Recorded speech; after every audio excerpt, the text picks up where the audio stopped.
Football players come from all walks of life.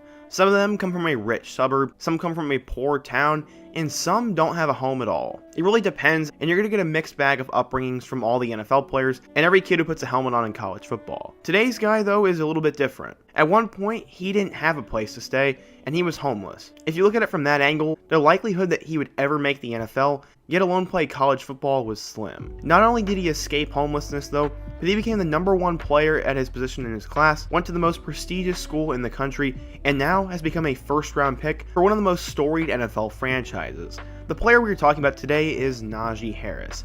Many of you guys know him as the superstar running back from Alabama, but at one point, he was homeless and his chances of ever playing professional football were basically zero. In today's video, we're going to talk about the story of Najee Harris and how he went from homeless to the #1 running back in his class to eventually a first-round pick for the Pittsburgh Steelers. Real quick, if you want to support today's video, please be sure to hit that like button and give me your thoughts down in the comment section, as that'll help it get in the algorithm. Subscribe if you love consistent quality college football content, and turn on post notifications so you never miss when I upload.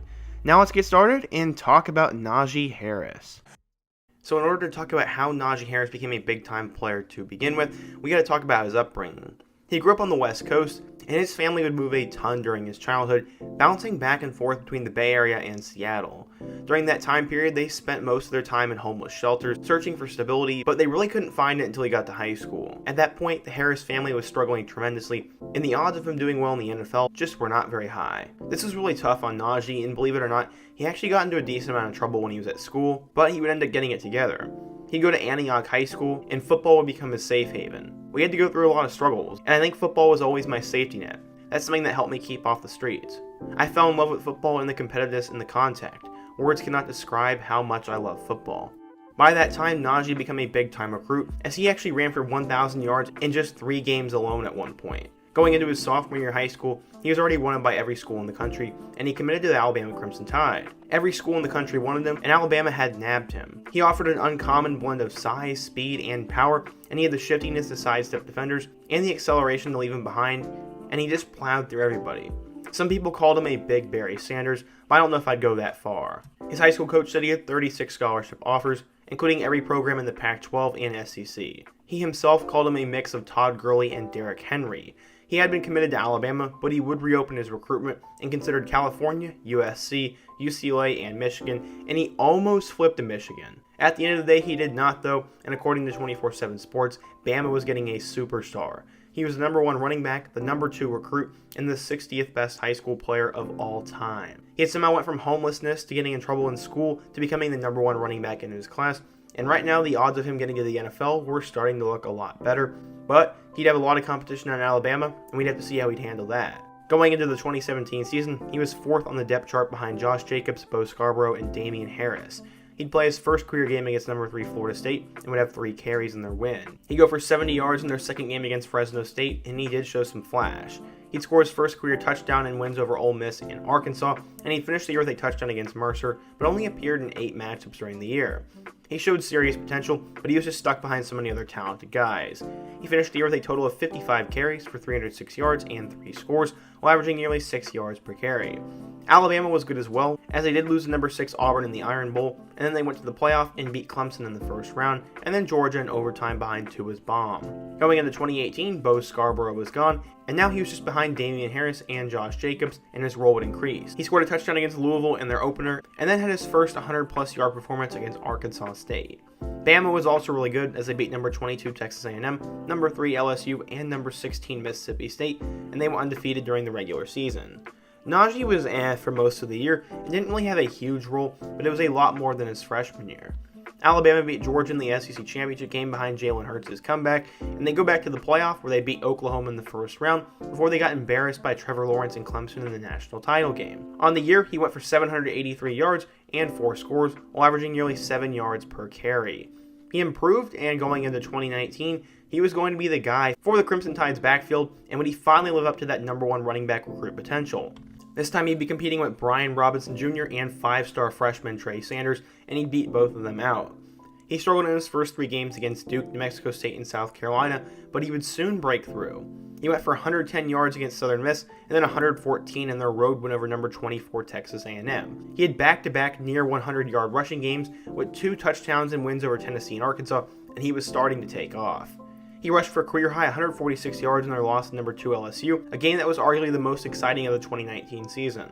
Mac Jones came in from there and started after Tua got injured, and Najee seemed to take it personal as he went for a career-high 3 touchdowns against Mississippi State. He tied his career-high 146 rushing yards in their loss to Auburn, and unfortunately their playoff hopes were done after they missed a late field goal and lost the game. With the emergence of LSU, Bama did not go to the SEC championship game and got matched up with number 14 Michigan in the Citrus Bowl. Bama would blow the rails off the Wolverines, and Najee went for 136 yards and 2 touchdowns in that game. He would score a touchdown in his last 8 games and finished the year with breakout numbers of 1,224 yards and 13 touchdowns, while averaging 5.9 yards per carry, and he became a serious NFL draft prospect. He was named to the second team All-SEC and was a young star, but he felt he had unfinished business and decided to return to Alabama for his senior year. In their first matchup in 2020, he went for nearly 100 yards and 3 touchdowns against Missouri, and in Week 2, he had 2 more touchdowns against Texas A&M, which would end up being the game of the SEC West. He had a huge coming out party against Ole Miss though, as he went for 5 touchdowns and 206 yards, and this is one of the best rushing performances in college football history, and the hype for Najee Harris became unreal after that. He became a Heisman contender, and him and Travis Etienne would be argued back and forth as to who is the best running back in the country. In 13 games as a senior, he'd run the ball 251 times for 1,466 yards and 26 touchdowns, while also catching 43 passes for 425 yards and 4 touchdowns as well. He'd finished his Alabama career with nearly 4,000 yards and 46 touchdowns, and he was best known for hurdling players, and he became an absolute beast. He was a first-team All-SEC member, a unanimous All-American, he won the Doak Walker Award, and he finished in the top 5 of the Heisman Trophy voting. Going into the 2021 NFL Draft, him and Travis Etienne were seen as the top 2 running backs in the class, but would either of them go first round was the big question. To be honest, I thought they'd go early second round, but there were a lot of rumors on draft day that the Pittsburgh Steelers were going to take him, and that's exactly what they did with the 24th overall pick. He had come a long way from being homeless to riding the bench in Alabama for a little bit, but he lived up to his 5-star potential. And on draft day, he did something really cool, as he had a draft party from the homeless shelter that he was once a part of. The Pittsburgh Steelers had lost their star running back James Conner, and their backups Benny Snell and Anthony McFarland I guess just weren't good enough for the organization, and we will see them have backup roles, but they wanted a running back 1 for the team. So what exactly are they getting? And in an article by the Steelers SB Nation, this is what they had to say about him. Quote, Harris is a tremendous ball carrier with 3-down potential. Though not overly elusive or creative, he has feature runner potential at the next level.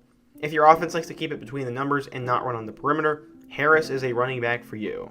So yeah, he's a powerful runner who can break through tackles, has a great stiff arm, gets yards after contact, can do wonders in short yardage situations, has good speed, can accelerate quickly, and just overall has excellent vision.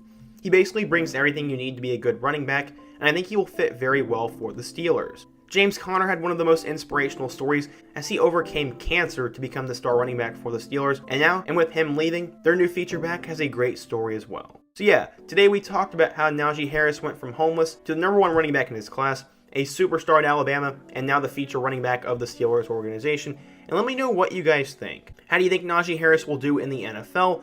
Where do you guys think he ranks in terms of all-time Alabama running backs? And who's another player in the NFL who has an inspiring story I could take a look at next? Be sure to let me know down in the comment section, and if you want to support today's video and Najee's journey from homelessness, be sure to hit that like button, as I know he would appreciate it, and also be sure to subscribe if you love college football. Before you go, be sure to let me know who I should do next, and check out all my other videos on the end screen, including my video where I talk about Seahawks rookie Dwayne Eskridge. I hope to see you guys again soon, but until next time, peace.